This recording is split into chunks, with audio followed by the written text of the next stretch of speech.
you are playing Supervive and your sound is crackling, too low, or it stutters.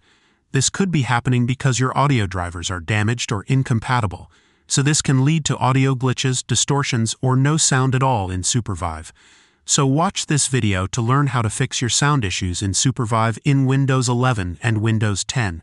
First, disable any spatial audio apps like Windows Sonic or Dolby Atmos.